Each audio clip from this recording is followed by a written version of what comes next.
ہمارا دیہاتی ماحول زمیندارہ ماحول ہے، نہیں اب تو شہروں میں بھی یہی حال ہے۔ جس نے وہ لیول اے لیول کیا ہے اسے کیا پتہ ماں کسے کہتے ہیں، باپ کسے کہتے ہیں۔ تو میں نے اپنی آنکھوں سے باپ کی بے بسی اور بیٹے کا غرانہ ایک دفعہ نہیں کتنی دفعہ دیکھا۔ تو میرے واسطے آج تک ہی کیتا ہے، تو میرے واسطے آج تک ہی بنایا ہے۔ وہ کہتا ہے اچھا میرا بچہ جداں جوان ہو سو آپ پہ سمجھ جسو۔ جبریل انسانی شکل میں آئے کہ یا رسول اللہ کچھ سوال کی، قیامت کب آئے گی؟ کہا اللہ کو پتہ ہے۔ کہا کوئی نشانی؟ فرمایا جب دیکھو کہ بیٹیاں بھی ماؤں کو نوکر کی طرح دھتکار رہی ہوں تو سمجھنا قیامت آنے والی ہے۔ کچھ عرصہ پہلے ایک بچی اور ماں، تو ماں کچھ بات کر رہی تھی اور بیٹی کہہ رہی تھی بھوک نہیں بھوک نہیں، اور اس کی ماں کے خون سے بھرے ہوئے آنسو بہہ رہے تھے اور اس کی ہچکیاں لگ رہی تھی کہ یہ وہ ہے جس کو میں نے اپنے پیٹ سے جنا اور اپنی چھاتی کا دودھ پلاتے پلاتے پلاتے میں نے کتنی تکلیفیں برداشت کی، اور آج کر یہ بھوک نہیں۔ کہ ایک بدو آیا صحابی کا، یا رسول اللہ میرا باپ مجھ سے پوچھے بغیر میرے مال کو خرچ کر دیتا ہے۔ آپ نے فرمایا بلاؤ گئی۔ جب اسے پتہ چلا کہ میرے بچے نے میری شکایت کی ہے تو اسے بڑا دکھ ہوا، تو اس نے دل ہی دل میں چند اشعار پڑھے، زبان پہ ادا نہیں دل میں آئے۔ تو جب وہ مسجد میں انٹر رہا تو جبریل پہلے آئے بیٹھے تھے کہ یا رسول اللہ فرما رہے ہیں اس سے کہو کہ پہلے وہ اشعار سنائے جس کو اس کے کانوں نے نہیں سنا، لیکن اللہ نے من فوق عرش ہی سن لیا ہے، عرش کے اوپر اللہ نے سن لیا ہے۔ تو آپ نے اس سے ارشاد فرمایا کہ تمہاری بات ہم سنتے ہیں باپ بیٹے کی، لیکن پہلے وہ شعر سناؤ جو تیری زبان سے ادا نہیں ہوئے، تیرے کانوں نے نہیں سنے، تیرے دل کی گونج تھی اور تیرے دل کی آہ اور فریاد تھی جو دل ہی میں گھٹ کے رہ گئی، اسے اللہ نے سنا ہے۔ وہ کہتا ہے سناؤ۔ کہنے لگا یا رسول اللہ آپ کا رب ہر وقت ہمارے ایمان کو آپ پر زیادہ سے زیادہ بڑھاتا رہتا ہے، اس ذات کی قسم جس کے قبضے میں میری جان ہے۔ یہ چند میرے دکھ بھرے خیالات الفاظ کی شکل میں ڈھلے، لیکن میری بزم تصور میں ہی رہے اور وہیں دفن ہو گئے، باہر نہیں نکلے، میری زبان سے ادا نہیں ہوئے، میرے کانوں نے نہیں سنا، آپ کے رب نے سن لیا۔ اب نے کہا اچھا بتاؤ تو نے کہا کیا تھا؟ تو انہوں نے کہا جی میں نے بچے کی جب سنی شکایت میری کی ہے تو میں نے کہا تھا غضوتک مولودا وعلتک یافعا تعل بما اجنی علیک وتنہل وَإِذَا ضَاقَتْكَ بِالسُّقْمِ لَيْلَةً لَمْ أَبِتْ لِلسُّقْمِكَ إِلَّا صَاهِرًا أَتَمَلْمَلُ كَأَنِّي أَنَا الْمَتْرُوكُ دُونَكَ بِالَّذِي تُرِكْتَ بِهِ دُونِي وَعِنِي تَحْمَلُهُ تَخَافُ الرَّضَى نَفْسِي عَلَيْكَ وَإِنَّهَا لَتَعْلَمُ أَنَّ الْمَوْتَ وَقْتٌ مُؤَجَّلٌ فَلَمَّا بَلَغْتَ السِّنَّ وَالْغَايَةَ الَّتِي إِلَيْهَا مَدَى مَا فِيكَ كُنْتُ أُؤَمِّلُ جَعَلْتَ جَزَائِي غِلْظَةً وَفَظَاظَةً كَأَنَّكَ أَنْتَ الْمُنْعِمُ الْمُتَفَضِّلُ فَلَيْتَكَ إِن لَّمْ تَرَعَ حَقَّ أُبُوَّتِي فَعَلْتَ كَمَا الْجَارُ الْمُجَاوِرُ يَفْعَلُ فَأَوْلَيْتَنِي حَقَّ الْجِوَارِ لَمْ تَكُنْ عَلَيَّ بِمَالٍ دُونَ مَالِكَ تَبْخَلُ۔ میں ابھی ترجمہ کرتا ہوں۔ اس کا میرے نبی پر کیا اثر ہوا کہ آپ کے ٹپ ٹپ آنسو گر رہے تھے اور آپ کی داڑھی آپ کے آنسوں سے تر ہو رہی تھی۔ یہ اتنا فصیح کلام ہے کہ عربوں کو بھی پسینہ آ جائے گا ترجمہ کرنے کے لیے، تو میں تو عربی نہیں ہوں، لیکن یہ فخر تو حاصل ہے، بھلے ہیں یا برے ہیں دو چار قدم ہم بھی تیرے ساتھ چلے ہیں۔ کچھ عرصہ اہل علم کی محفلوں میں بیٹھے، کچھ زبان کی شناسائی ہوئی، تو میں اپنی کم مائگی کے ساتھ اس کا ترجمہ کروں گا۔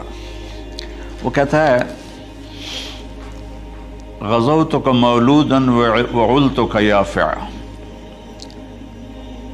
تعل بما اجنی علیک وتنہل تنحل، میرے بیٹے جس دن تو پیدا ہوا ہم نے اپنے لیے جینا چھوڑ دیا، ہوئے ہوئے ہوئے ہوئے، ہم تیرے لیے جیے۔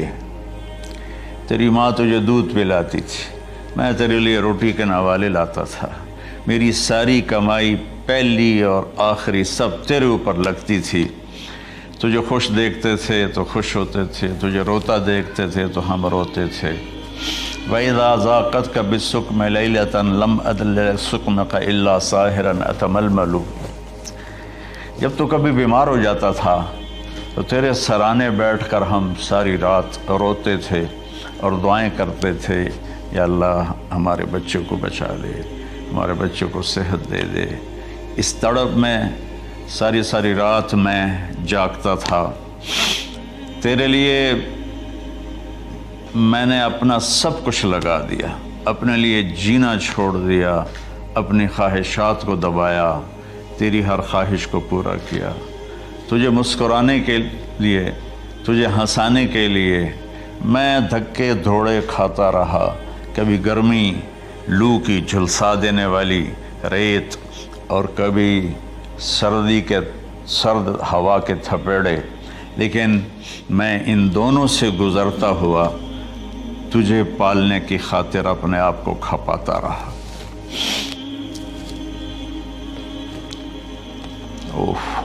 فلما بلغت السن والغایۃ التی الیہ مدی ما فیک کنت اؤمل۔ بیٹا میں نے اپنے ہڈیوں کا رس بھی تیرے اندر ڈال دیا، صرف کمائی نہیں، میں نے اپنے ہڈیوں کا رس تیرے اندر ڈالا، میں نے جو کچھ تھا تیرے اوپر قربان کیا۔ تجھے مسکراتا دیکھ کر میں اپنے غم بھولتا تھا، تجھے ہنستا دیکھ کر مجھے دکھ بھول جاتے تھے، اور پھر آہستہ آہستہ آہستہ میری ہڈیوں کا گودا، میری کمائی تیرے اندر گئی، اور تو ایک خوبصورت درخت کی طرح بڑھتا چلا گیا، بڑھتا چلا گیا، بڑھتا چلا گیا، بڑھتا چلا گیا، اور میری بڑھاپے نے کمر جھکا دی اور میں جھکتا چلا گیا، جھکتا چلا گیا۔ میرا خیال تھا کہ جیسے میں اس کی انگلی پکڑ کے چلتا تھا، اب میری باری ہے، یہ میری انگلی پکڑ کے چلے گا۔ جیسے میں اسے سینے سے لگاتا تھا، پیار کرتا تھا، جھولے جھلاتا تھا، باغ میں لے جاتا تھا، یہ ساری اس کی تعبیرات کے اندر داخل ہیں، الفاظ میں نہیں ہیں۔ تو مجھے خیال آتا تھا جب میں بوڑھا ہو جاؤں گا نا تو میرا بیٹا بھی مجھے ایسے ہی لے کے پھرے گا،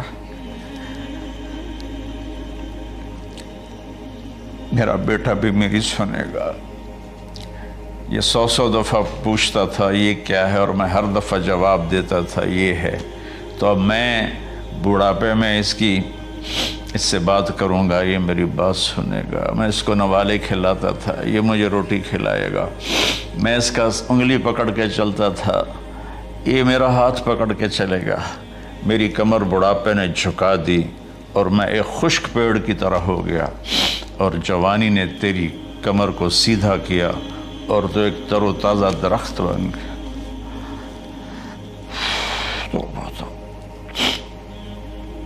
تو مجھے خیال آیا کہ میں نے 20 سال اس بچے کو پالا ہے، ابھی اپنی ماں اور باپ کو دیکھے گا، لیکن ایک دم اچانک کیا ہوا؟ فلما بلغت السن والغایۃ التی